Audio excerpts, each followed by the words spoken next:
Okay, so tonight we're going to be talking about sexual education in the classroom. So should sexual education be taught to elementary school children? There's a legislation that's trying to be passed right now that is going to allow sexual education to be taught in elementary school classrooms in programs and age groups that are as young as through the 3rd grade.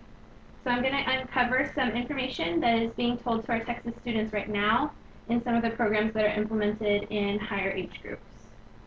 So think back to the 3rd grade. How would you have perceived information like that?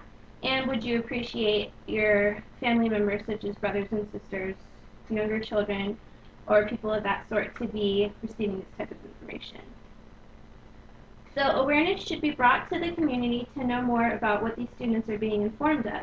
The more you know about what your children are learning, the better informed you are about making local and state level choices on having your voice be heard.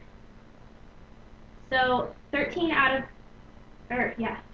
Texas federally funded programs implemented in public schools are backed by federal funding, and only 2 were found by the American Public Health Association to be providing accurate information on things such as contraceptives, safe sex, and other methods of that sort. So seeing as Texas takes the abstinence-only approach, these 2 programs were the only ones that gave out this type of information. So Texas ranks number 3 in the nation of states with the highest birth rates. Planned Parenthood studies have shown that the pregnancies start as early as age 12 and go up from there. Young girls who are 18 years old are likely to have already had a second child, and local and state politicians are legislating that the solution to this problem is to implement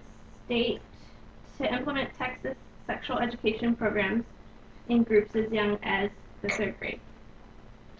So Eric Alterman from the Center of American Progress notes that Texas receives more funding than any other state for sexual education materials such as textbooks and other things. Yet the abstinence-only approach is the only thing that's being taught to these children. So it's rare to see a classroom that will teach about safe sex and the facts about contraceptives. So this is a big problem that's in our school systems right now. The in-class materials reflect some of the outlooks on sexual education. The reporter Ellen Goodman from the Washington Post discovered that 1 out of 4 Texas state-approved textbooks for sexual education talks about the ideals of contraceptives. The majority of the textbooks teach about the abstinence-only approach, along with many other incorrect and dishonest facts that lead to unwanted early pregnancies.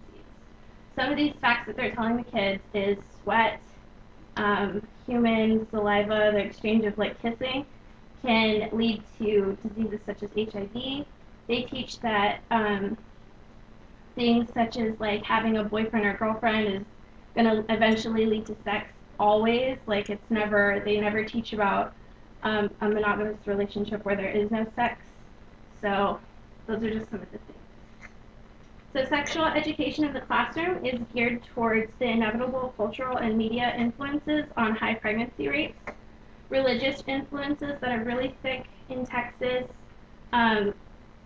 teach that safe sex is saved only for marriage, that any sex before marriage is going to be unsafe and you're always going to get pregnant. They teach that sex for marriage is the right way only, and yet nothing is taught of safe sex or a definitive point on what sex is.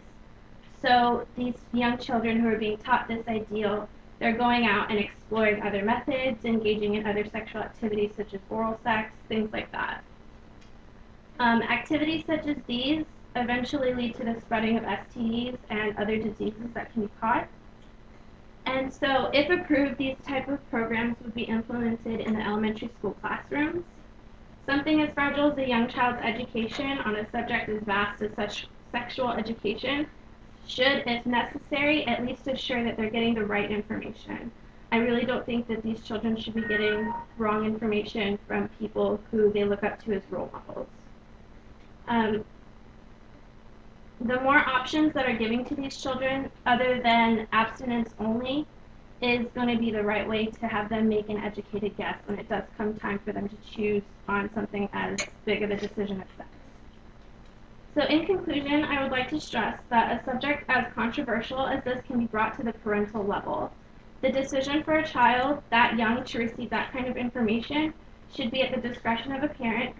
So things such as permission slips for sexual education in those young of classrooms is an idea of how to kind of come together and meet in the middle on this subject.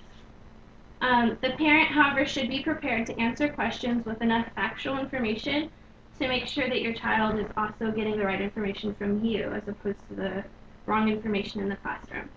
Another approach to a solution of this type is having a hybrid parental class and home program to where the parents can attend an after-school program with their child on matters such as sexual education.